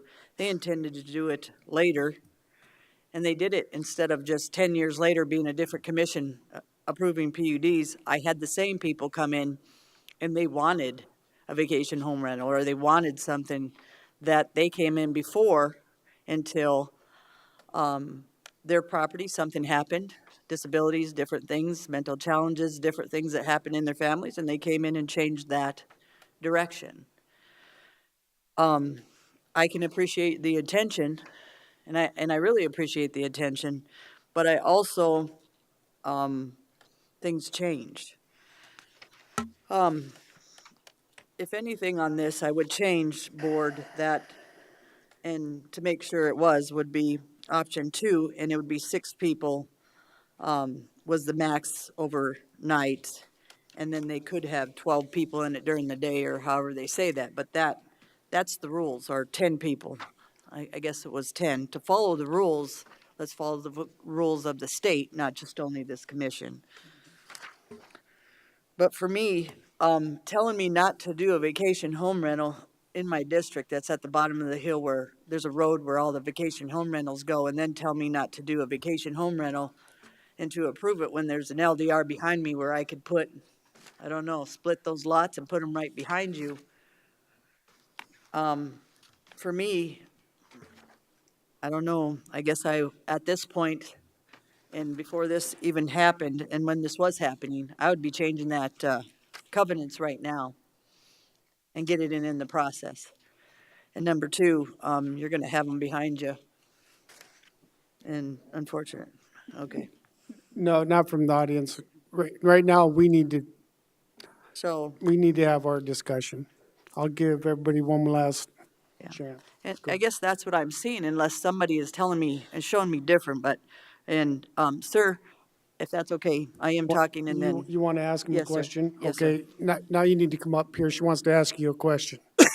Okay, sir, I'm saying these things and would like you to ask, what's your point of view? Well, Sorry. you have an interesting perspective. Yes, But sir. the perspective that you haven't mentioned is that the entire community, save for this one exception, is against it. All of the homeowners are against the use of this particular lot as a vacation and a home and an exception to the community covenants and the PUD. This property is a very unique property. Yes, and the sir. fact that it on the map shows LDR somewhere nearby does not necessarily affect the serenity of this community because it's up on top of a hill away from all of that. Okay. And to have one lot have an exception to the covenants merely opens the door for a commercialism creep that could happen throughout the rest of the community. And all of the homeowners there, save for this one home, are adamantly against it. So that you should take that into your consideration as well. The fact that the covenants weren't changed does not necessarily mean that they have to be changed to prevent something like this. They relied on what the original spirit of the covenants and of the PUD was when they bought their home. Sir, and I can appreciate that. If I lived there, I'd be fighting like heck too. But she's also at the bottom of the hill and they're at the top of the hill. And maybe she could separate herself from that and they'd be at the top of the hill. But then once you even separated that, here's what I say. Then take her out of the homeowners association, put her at the bottom of the hill and make your association now that you all have everybody in the covenants. Change the covenants. And again, you could change the covenants, but you're still going to have it behind you, which you said it's at the top of the hill. She's at the bottom of the hill. Well, that hasn't prevented the use of that house from disturbing the area and creating issues with the homeowners. The transient nature of that house has created issues for the community, has resulted in unpleasant encounters with kids at the community and people who are going by. Those temporary users do not respect the nature of the community, and that's the problem. Not that it's somewhat lower than the others. It's the fact that it's at the entry to the community and it sets the tone for the rest of the community. So I don't live there. I never have lived there. I developed it. I built homes there. I live nearby. Yes, sir. And I understand why people want to live there. That's why I did it. And it was not to allow commercial use of any property. So the LDR, isn't there a motel or something in that LDR or something it's down right? on the highway. Right, Yes, but yes, it's ma'am. right. You guys are here and you can see it from where your properties are. In fact, when I Right, looked, actually, we can't. It's Yeah. out of sight. It's down below. It's on the highway, and it's always been there. In fact, it was there before the community was developed. That's how unique this location is. And to just allow it to start to erode into a commercial neighborhood would be a travesty. So, sir, the vacation home rentals that are down below, were they in there before you did your community? Meaning, were the ones that were set in that below area, were those vacation home rentals before you put this? No, they came afterward. Okay, but the other one by the highway was there before you. That's correct. Thank you. Okay, thanks. Thank you, sir. Thanks, Danielle. Thank you, sir. Now, hold on, Danielle. I think, don't mean to interrupt. I do. Deb, Mr. DeSanto has a question for you too. Thank you. You're popular today. Okay, you mentioned that all the rest of the residents, other than Mrs. Sapinski, are in agreement that they don't want vacation home rentals in that Remington Ranch Reserve. Yes, sir. Then there shouldn't be a worry that trickle-down effect is even going to occur because the rest of those residents are going to keep their homes as single-family homes and not turn around and start renting out their house. That sounds like to me. Well, that would be valid if you could expect all those homeowners to stay there forever. The likelihood that those homes will be sold to someone else in the future is not low. Right. Therefore, the fact that one exception made on this particular property would allow someone to come along at a later date, notwithstanding the current sentiments that are there today, but someone who moves in, buys a house, and comes in for another exception, that the way to prevent that is to prevent it from the beginning. Well, sir, would you not also be able to prevent that? And I know this is, that with a homeowner association, it's difficult to defend, but by changing the covenants of the homeowners association for the rest of those residences, so that if someone shows up, just like when I purchased my current home, I wanted to put a shed on my property. However, the shed that I built, that I was going to put on my property, wasn't in concurrence with the current homeowners association, didn't have the right roof line. Same color, everything else, but didn't have the right roof line. So I was unable to put my shed up in that, if I wanted to move into that house, I couldn't put my shed up. So I'm in agreement with Commissioner Hadcock that your solution is get her out of the covenants or out of the homeowners association, Mrs. Sapinski, and create rules for your homeowners association up there that say there will be no vacation home rentals in this. Commissioner DeSanto, I respectfully disagree with you. The solution is not to let commercialization into the community in the first place.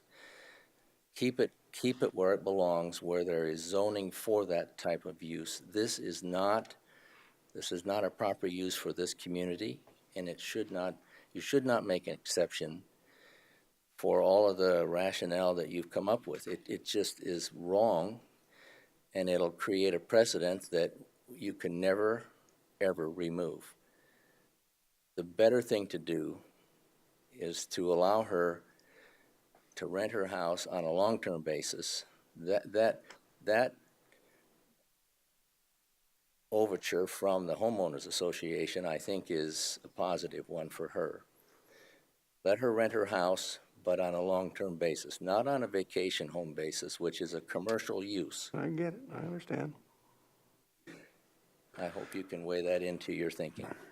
Okay, did you have a follow-up, Mark? No. Commissioners, anybody? I suppose. Very difficult decision for me because I've been out there and visited it. It's quite a ways from the rest of these people. I mean, it's down at the bottom of the hill. Everybody else is kind of up on top of the hill. It's a beautiful place.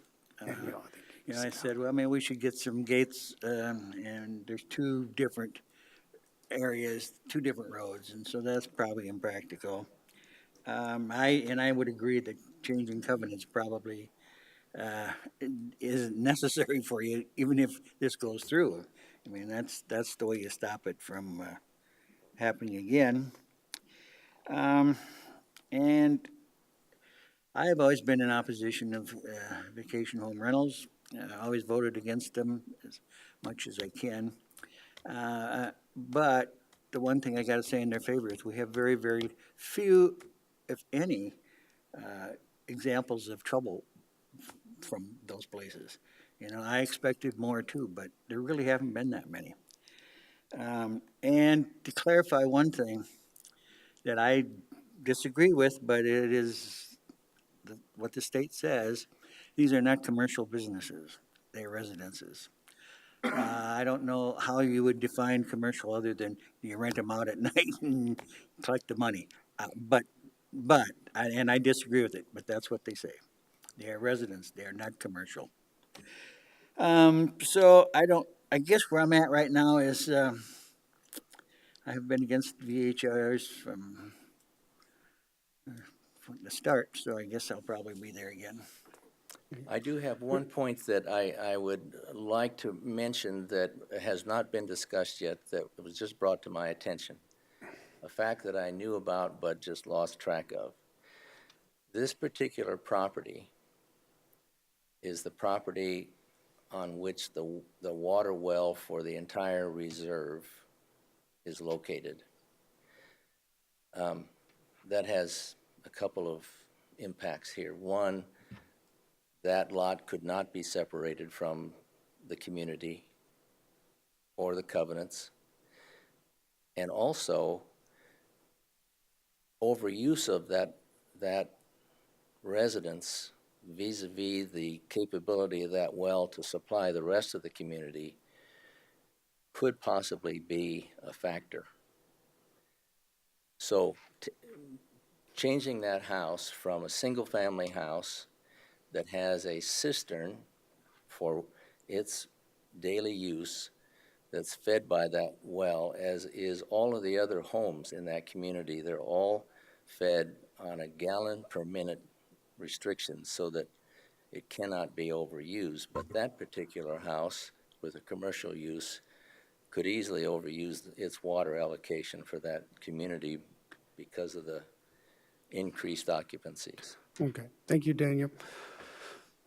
My comment is number one, I think, Chris, I think as president of the homeowners association, I think you have big responsibilities in your lap. But in the same sense, I think being your homeowner association is probably what we need more in our community.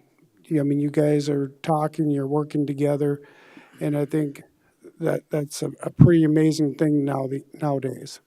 So one of the things I would stress that I've heard here tonight, after you guys, I don't know how this commission's going to vote on this.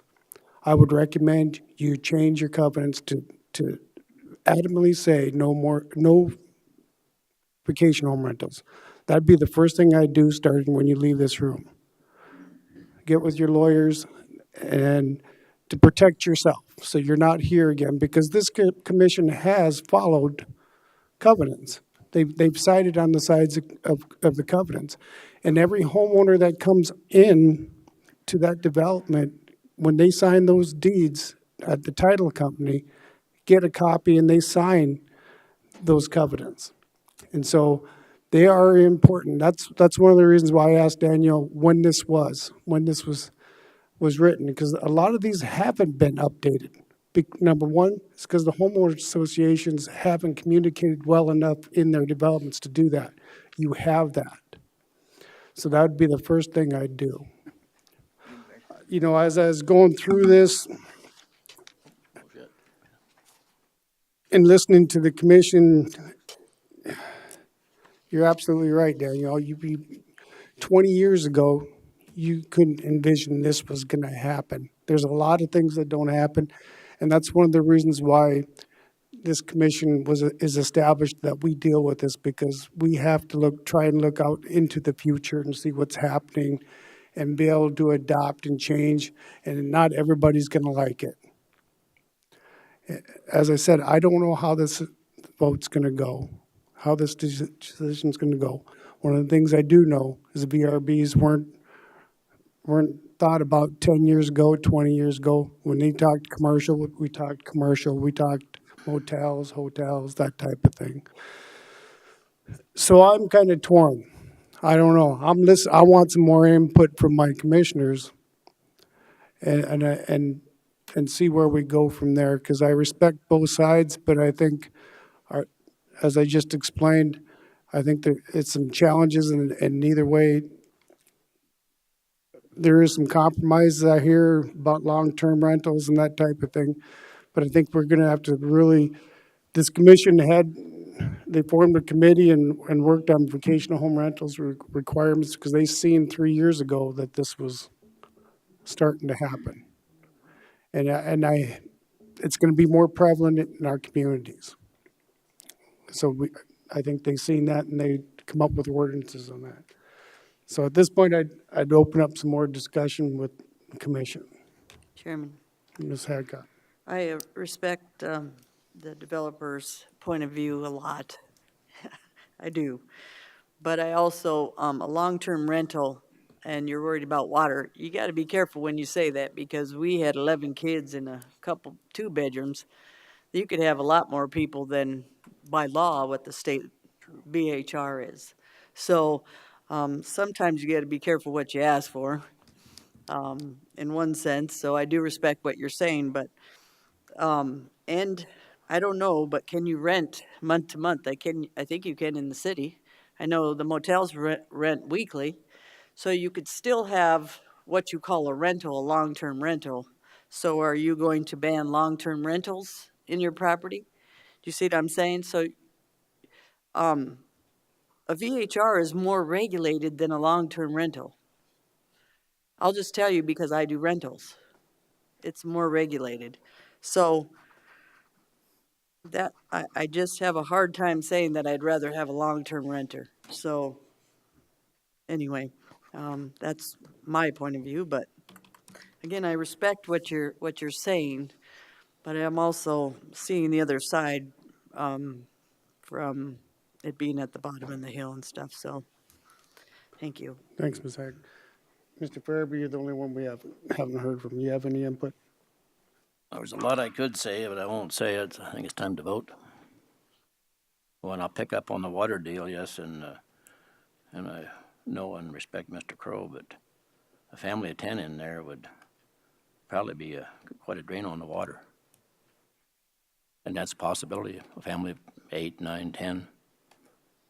So. At this time, there's no motion on the floor. Mr. Chair. Mr. DeSanto. I would also like to comment on the number of people that would be using this residence if we enforce the 6-person situation.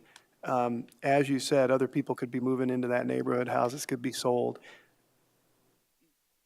You can't really, once you put a house up for sale, you can't put a restriction on the number of people that are going to purchase that house, or the number of people in the family that are going to purchase that house. You may have families of 8 that move into one of the houses that go up for sale in your in one of the other homes, or even a family of 10 or 12 for that matter. So if there's a concern about putting a drain on the water, that concern would hold true regardless of whether or not it was in her vacation home rental or when you sell a house and a family of 10 decides to move in to that home.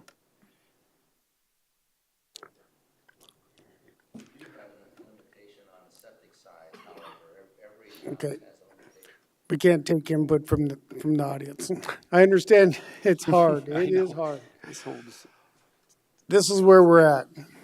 Okay, this came to us from the planning commission with a 3-3 tie vote. At the first hearing, it passed.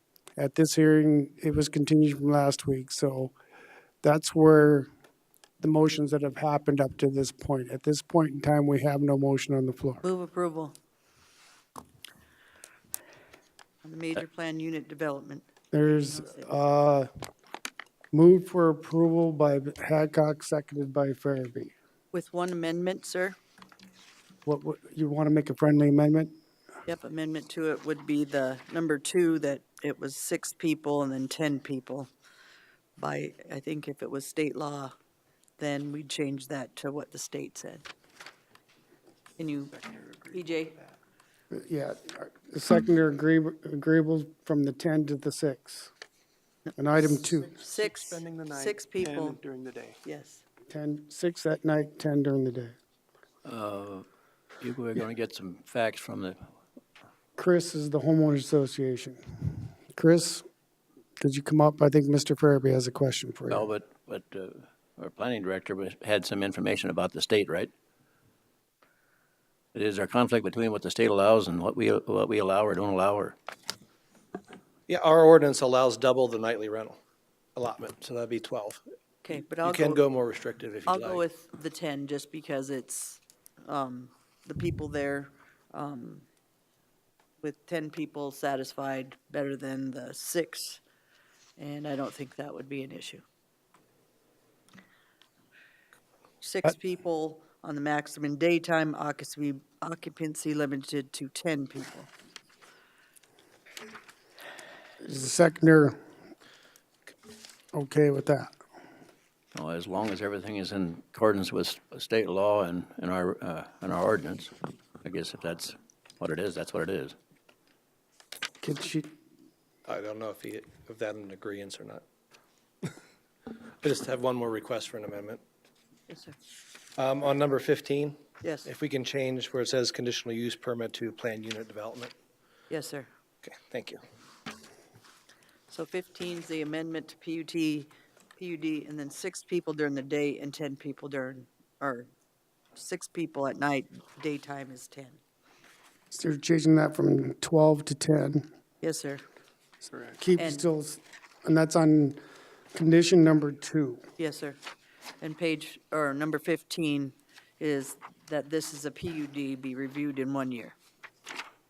Be reviewed in 1 year. Complaint basis, yep. On a complaint basis. That's page 5, George, item number 2. She wants to change, keep it at 6 people maximum daytime occupancy, or for daytime maximum occupancy to 10 people per day instead of 12. That's what the condition says now, right? No, right now it says 12, but she wants to change it to 10. Still keep 6, but maximum of 10 during the day. Okay. Okay, motion maker, friendly amendments to switch that on item 2, and seconder's okay with that. And that was also item 15. Could you reread that for me? I'll read it. Okay. That this PUD be reviewed in 1 year on the complaint basis or directed by the Pennington County Planning Commission or Board of Commissioners to verify that all conditions of approval are being met. Okay.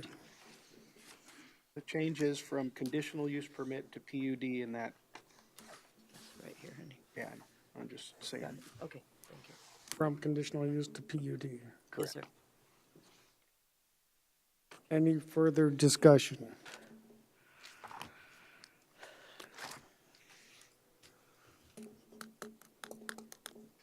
You guys understand the motion on the floor?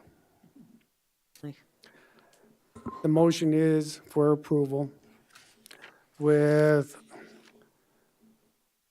keeping it at 6 people, limited to 6 people and a maximum of 10 people during the day. That's on condition number 2. You guys remember all the conditions.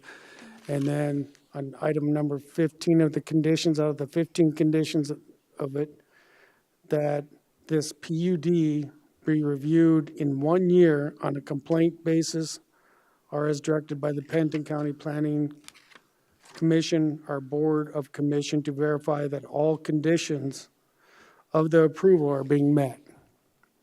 Those are the changes. Commission, do you want to allow one more discussion or not? No. I think they're ready to decide, and they're going to do a roll call vote. Mr. Chair, a point of clarification, it might be that the PUD amendment be reviewed as opposed to the entire PUD. Okay. I mean, I guess, is that what you're after, to review the amendment?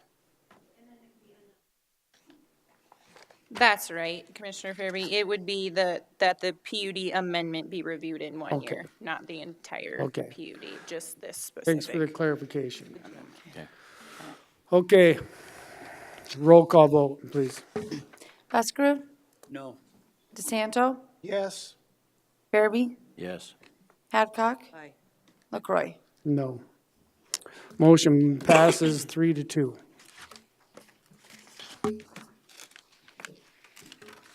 Thank you, folks, for your patience. Change that covenants. They put up a good fight. Okay. Next, we come to item E. It's a request to schedule a special meeting before the Board of Commission to consider the Kroll Inc. applications for construction and mining permits A special meeting to be scheduled after November 14th of 2018. Yes, Brittany Molitor, again, Environmental Planning Supervisor. The Pennington County Planning Commission has scheduled a special meeting to consider the construction and mining permits for Kroll Inc. on November 14th, 2018. The Planning Commission will make a recommendation to the Board of Commissioners on the applications. At that November 14th, 2018 Planning Commission meeting, the item may be recommended for approval, continued, denied, or denied without prejudice. The planning director is recommending that the Board of Commissioners schedule a special meeting to consider the Planning Commission's recommendation on the construction and mining permit applications for Kroll Inc. And then based on advertising schedules, because we have to advertise for the Board of Commissioners meetings, there are some dates here that are just recommended, but they are not exhaustive. Thank you, Brittany. I will say I was at the Planning Commission meeting when they set their meetings. And some of the concerns that the Planning Commission had was maybe setting one at night during the day. And what we concluded for their meetings was to keep it at 9 o'clock, to keep it at their schedule. Us as a Board of Commission, I think we can vary from that. There has been some talk that maybe we could take public comment. We set 2 dates to be on the safe side. Maybe we set one, starting at 4 o'clock, we get a presentation from staff and the application, review the application, we take public comment. Probably it's starting at 5 to 8, something like that. We set a time limit. We got a start and an end, I think is what we'd have to do, because otherwise we don't know how it's gonna be. If that's an option, I'm willing to listen to options to the commission, what you wanna do, but I think on the safe side for advertising purposes, I think we need to set 2 meetings, at least set aside 2 days. The timing for those, I'm looking for you guys for options. Any options? I'm looking at December 10th and December 11th. That's a Monday.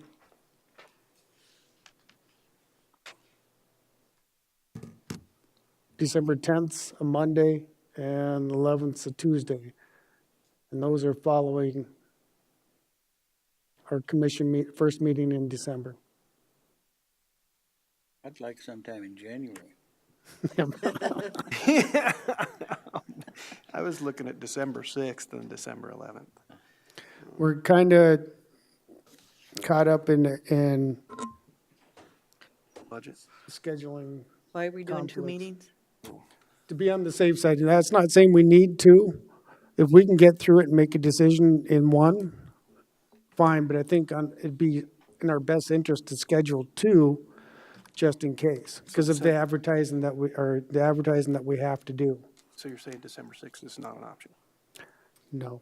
Okay, I'll scratch. I think we're looking at like November 27th, November 28th. Those 2 days in November, or December 10th or December 11th, Monday and Tuesday. Mr. Chair, Mr. Farabee. before we get too wrapped up, isn't the Planning Commission's decision final, absent an appeal? If I remember right, 3 years ago, the Planning Commission had it on a consent calendar for the construction permit, and it was appealed to us, we the board. I think. So what's changed? New rules. The same ordinances. No, we're operating under the old rules. Yes. We're operating under the old rules. Chairman, I no order for just a second. Point of order. Well, the clarification is, I think it's a fair question. No, point of Michelle, order. Point of order. I just made a rule. I just made a ruling. I think it was an appropriate question to ask. Appropriate question, sir. I was going to answer it. Well, you don't need to call point of order. No, Well, because I needed to make a point that we're following the new rules now on this. It's not old rules now. It's based on 320. Maybe. that's what I was just gonna do is classify. Have Michelle come up and explain to us. Make the comment. Save time. Michelle Hoffman, excuse me, State's Attorney's Office. Yes, there is an appeal to the Supreme Court concerning the validity of Section 320 of the Pennington County zoning ordinance. However, Judge Fifley's decision in that case was stayed upon the filing of the notice of appeal. So Section 320 is still in effect. So those rules still apply with regards to notification, mailing of notices. What is being done is Kroll Inc. has applied under the current ordinance 320. And since we have no way of knowing how the Supreme Court will rule in that case, there are also applications pending under the old ordinance 507. But be that as it may, 320 is still in effect, and we need to comply with the terms and conditions of 320. And under 320, the Planning Commission's decision is only a recommendation. Okay. So, Mr. Farabee, there's your clarification. And I disagree with the interpretation. To me, if the Supreme Court reverses or upholds the circuit court, and we have done something based upon that being held in abeyance, that can't be reversed, then we're in trouble. So abundance of caution tells me that we ought to operate under the old ordinance. In fact, proceeding under 320 and 507 is proceeding in an abundance of caution. If we proceed under the old ordinance and prevail on appeal, then we've done nothing. Then Kroll Inc. will have to come back before this board, back before the Planning Commission, and ultimately this board to seek a mining permit under Section 320. By proceeding in this manner, addressing an application under Section 320 as well as 507, we prevent that scenario. The board will address the application under 320, and the board will also address the application under the old ordinance. So no matter what the Supreme Court rules, and no matter what this board decides, in either event, the decision should be upheld. Okay. Thank you. I think now we've had some clarification. I think we understand that we have to have the hearings and we need to set the date. So I'm looking for the commission. Is there a preference? I will make either one of those two dates work, and that would be 11/27, 11/28 November, or December 10th or December 11th. I'd prefer December 11th. I don't hear any opposition. I'm gonna have surgery, so I don't know if I'll be on any of those dates, but at this time, you can set the dates you need, and then I can tell Holly if I'm gonna be there or not. Okay. Thank you. Okay. I guess the 10th and the 11th is fine with me. 10, you mean 11? You said December 10th, December 11th? December Okay. 10th, December 11th. Let's shoot from that, December 11th and 12th. Now the discussion would be, do you want to have one in the evening, as I stated, starting at 4 with a presentation from staff and from the applicant and then public comment? Or do you just want to set the meetings on the 11th or 10th and 11th right at 9 o'clock? 9 o'clock. That would be my preference. Well, once again, before we get too far along, we're assuming, and I think it's very presumptive on our part, that the Planning Commission is only going to have one hearing. Yes, I mean, this is all. Right, so I'm kind of a Commissioner Musgrave. January looks awful good.